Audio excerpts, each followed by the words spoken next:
was Yeah, gonna thanks. ask you. I thought you were done. Yep, I am. Do you talk about religion during your lectures? If it comes up, I will tell people that I go to a church. If it comes up and there are ethical questions, I will say, well, my ethical basis is the Bible. I do not view it as fulfilling my service responsibilities to the university to talk about my worldview unless it's very, very specifically related to whatever the topic is. The value that I am contributing to my students is teaching them marketing, and sure, my worldview will get flavored into that.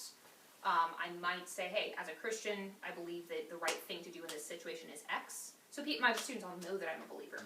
But no, I don't just make presentations like this. Well, yeah, you wouldn't. I know you wouldn't teach about God, but I mean, like, I know some teachers, like, if any topic of religion comes out, they just bite it in the butt right there. No, all my students should know that I'm a Christian. I mentioned that I go to First Evangelical Free. We'll talk, like, there is always like a business ethics section, and I'll say that my ethical basis is the Bible. But I don't get much more specific than that in class because that's beyond the responsibilities that I have. Good question.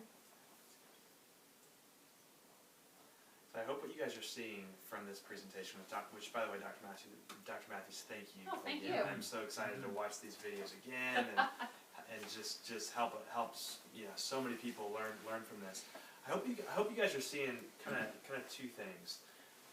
I hope you're seeing, on the one hand, I hope you're seeing dollar signs, because the reality is that if you do these principles long term, you will achieve superior results, because the better you serve people, the better they serve you in return. And when you're in the marketplace, these things just work. In the same way that if you water and plant and fertilize and get sunlight, things grow out of the ground, things will grow from your business as well. But as Dr. Matthews says, as she alluded to, what does it profit a man if he gains the whole world and loses his soul? And so really we're missing out on the opportunity to have greater fulfillment not only in our lives now as followers of Jesus, but we also are missing out on the best news ever, is that although I hope as you're looking through this list, you're thinking, oh my goodness, that's a high standard.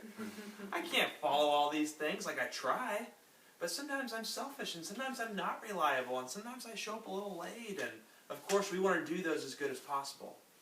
But the person who is asking us to do this, Jesus himself, got all A's on his report card. He did these perfectly, and he's willing to trade with us. Our report cards are C's and D's, maybe a B here and there, maybe an A minus. There's a few things we did well. Our GPA is not good. He's willing to trade us report cards. So it's this great exchange that we have access to. So I hope you're seeing both. I hope you're seeing like the why behind it, as well as the results if we're able to apply some of these principles. So I'm going to share just a couple quick updates. Just